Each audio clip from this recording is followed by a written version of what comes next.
Hi, it's Dave Larsen with West USA. Happy New Year to you all. Hope everybody's doing well out there and off to a good start in 2020. One of the things that I thought I'd try and get answered for everybody right off the bat is because it's a question I get a lot this time of the year is what do we expect in the real estate market for 2020? So I've got a little bit of information I'll share with you that hopefully is helpful and answers that question for you. First thing I'll talk about is just the general overall economy. Right now, as we've heard again and again and again, we do have incredibly low interest rates. And most people think they're going to stay that way for most of the year. We've got several factors working in our favor on that count. One is the national gross domestic product, how fast the economy is growing, has been hovering around 2% or so for a little while, a little less, a little more.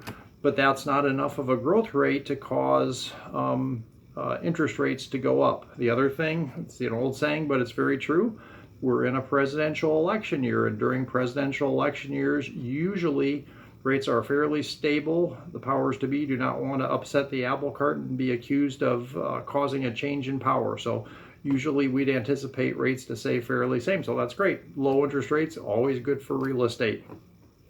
The next thing I'll talk about is a little bit on the wonky side, but I think it's really applicable right now, and that is where the population demand is right now. So we've heard about it for a long time that millennials would start buying homes, and we're starting to really see that now, and it's very easily explained by this graph which shows the various population bubbles we have.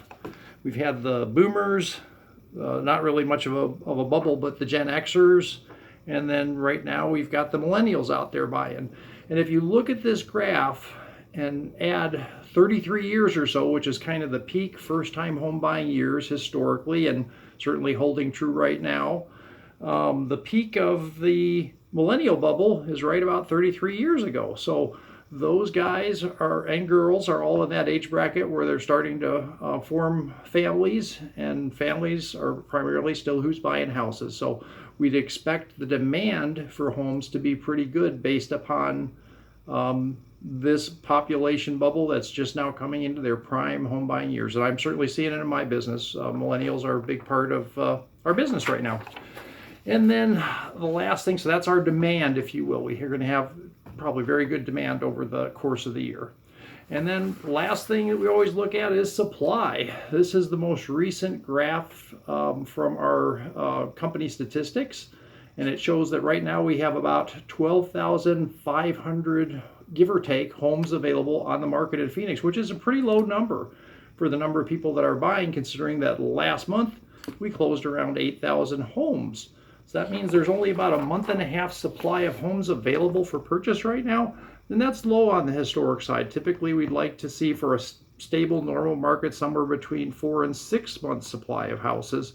So we have low interest rates, high demand for millennials, and low supply. All those things should spell a very good real estate market, meaning prices should continue to inch up over the course of the year as we've seen over the last few years. So I hope that you found this helpful. If you'd like any of the graphs on any of this information or any analysis of how it might affect you individually on your real estate purchases and ideas, just give me a call. It's Dave Larsen at 602-430-5755, or text me at the same number. And thank you so much for taking the time to listen to this little video. Bye-bye now. Have a good 2020.